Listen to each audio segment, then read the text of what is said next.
Hi friends, मेरा नाम है सूर्य। आप देख रहे हैं स्टार्स। फिर से स्वागत है मेरे यूट्यूब चैनल पर। फ्रेंड्स, मैंने आपको पहले बताया था कि मैं ऐसे कोई मॉडिफिकेशन वीडियो लेकर था जो काफ़ी यूनिक सी होती है और काफ़ी हेल्पफुल होती है आपको गाड़ी में मॉडिफाइड करवाने में या अपनी गाड़ी का जो भी मेंटेनेंस वगैरह करवाने के लिए। तो आज मैं आपके लिए लेकर आया हूँ महिंद्रा बोलेरो में जो क्रॉस होता है, जो प्रोपेलर शाफ्ट होती है नीचे, जो इंजन से लेके टायर को पावर ट्रांसमिट करती है, वो प्रोपेलर शाफ्ट में जो क्रॉस होते हैं उसके बूस्ट खराब हो जाते हैं। तो वो क्रॉस को कैसे चेंज किया जाता है और उसमें क्या क्या खर्चा आता है और उसका प्रोसेस क्या है क्रॉस चेंज करने का। एक्चुअली क्या होता है कि महिंद्रा बोलेरो में जो नीचे प्रोपेलर शाफ्ट आती है उसका अपने को पता कैसे चलता है, क्योंकि प्रोपेलर शाफ्ट जब अपन गियर ट्रांसमिट करते हैं गाड़ी में तो अपने को कट या ऐसा कुछ एबनॉर्मल साउंड आता है, जिससे पता चलता है कि गाड़ी में कुछ प्रोपेलर शाफ्ट में जो बूस्ट होते हैं वो कट गए हैं। तो उसमें जो क्रॉस में जो बूस्ट होते हैं उसको चेंज करने का प्रोसेस बताऊँगा मैं आपको इस वीडियो में।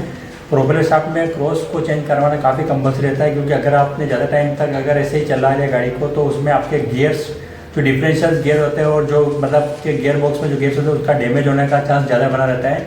तो उस पर क्या आपकी गाड़ी का ज़्यादा खर्चा आ सकता है। तो इसलिए क्रॉस जब भी अपने को लगे, डाउट लगे कि क्रॉस में कुछ आवाज़ आ रही है या क्रॉस चला गया है, तो आप जल्दी से जल्दी उसे चेंज करवा लें। क्रॉस को एक्चुअली जो इंजीनियर टेक्निकल नाम होता है वो यूनिवर्सल शाफ्ट होता है। यूनिवर्सल शाफ्ट क्या करता है, आप कोई भी एंगुलर पर आपके जो गियर्स होते हैं उसको पावर ट्रांसमिट करता है और जो मैक्सिमम टॉर्क होता है इंजन को वो टायर तक पहुंचाता है।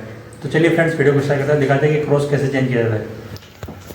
फ्रेंड्स, वीडियो में बात करेंगे महिंद्रा बोलेरो में जो क्रॉस जॉइंट आता है उससे कैसे रिप्लेस किया जाता है। महिंद्रा बोलेरो में जो नीचे प्रोपेलर शाफ्ट लगती है उसका क्रॉस को पहले चेक करना पड़ता है कि क्रॉस सच में गया है या ऐसे ही कोई अदर प्रॉब्लम्स है। तो चेक करने के लिए सबसे पहले इसमें प्ले चेक करेंगे। शाफ्ट को अगर न्यूट्रल करके रोटेट करेंगे तो उसमें क्या पता आपको प्ले पता चल जाएगा।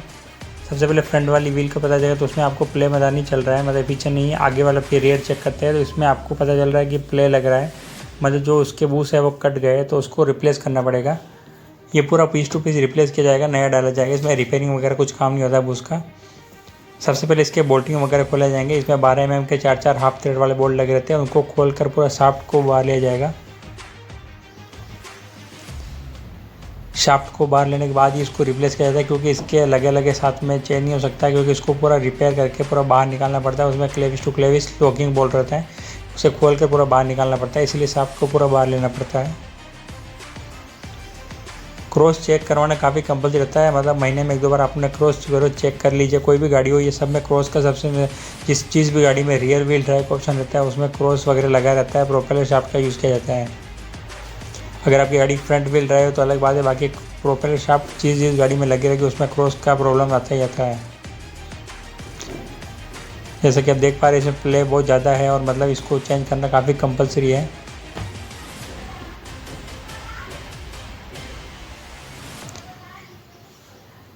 क्रॉस को सबसे पहले खोलने के लिए उसमें जो सर्किल लॉकिंग होता है उसको पहले खोलना पड़ता है। ये चारों पॉइंट्स पर लगा रहता है इसका लॉकिंग का। सबसे पहले सर्किल को निकाल के बाद में इसको पिन को पुश किया जाता है और उसके पिन को जो लॉकिंग पुश होता है उसे बाहर निकाला जाता है। क्रॉस ख़राब होने का मेन रीज़न ये भी हो सकता है कि आपने इसमें टाइम ग्रीसिंग वगैरह भी नहीं किया होगा तो भी ख़राब हो सकता है। और बाकी जो इसका वैलिड टाइम होता है, जैसे बूस्ट वगैरह का टाइम होता है जो घिस जाता है, उसके बाद आप ख़राब होने वाला, अगर आपको जल्दी ख़राब हो रहा है तो वो लुब्रिकेशन की वजह से होगा। अगर तो properly time to time grease वगैरह होता है तो क्रॉस वगैरह ख़राब होने का चांस नहीं रहता है। सबसे पहले इसकी लॉकिंग पिन वगैरह निकाल सकते हैं और उसके बाद आप चेक कर रहे हैं इसका पूरा क्रॉस बाहर निकल गया है। ये क्रॉस होता कुछ नहीं है, खाली एक स्क्वायर शेप का होता है जिसमें क्रॉस बोला जाता है और बाकी इसमें बूस्ट वगैरह रहता है, ब्रास के ब्रश यूज़ करते हैं। ये पूरी नई असेंबली कम से कम 700-800 रुपये की आती है ओरिजिनल जेन्युइन महिंद्रा की। बाकी मार्केट में 400-500 रुपये के अवेलेबल है, जो भी अपने हिसाब से मार्केट में लगवा सकते हैं। इसका 2 पेयर का एक जॉइंट आता है जो 1500 से लगवा आता है और बाकी जो भी इसका मिस्त्री वगैरह खर्चा होता है वो अपने हिसाब से मार्केट में अलग अलग होता है। ये आप चेक कर सकते हैं, RMB बेयरिंग्स कंपनी है, इसकी ये क्रॉस बनाती है। बेयरिंग भी बूस्ट का पार्ट होता है, इसलिए RMB कंपनी जो बेयरिंग्स का बनाती है वो भी क्रॉस बना सकती है। इसमें देख सकते हैं ग्रीसिंग वगैरह करके फिर इसको फिटिंग किया जा रहा है प्रॉपर्ली। ये एक बात कंफर्म जरूर कर ले कि जब भी आप काम करवाए तो इसमें ग्रीसिंग पूरा प्रॉपर्ली अंदर कराए, क्योंकि इसमें जो पिन आती है ग्रीसिंग करने वाली वो कभी कभी जाम हो जाती है। तो उसके पिन को खोल कर उसे प्रॉपर्ली साफ़ करके फिर उसमें ग्रीसिंग करवाना चाहिए, ताकि ग्रीस जो है पूरा अंदर शाफ्ट तक जा सके इसमें।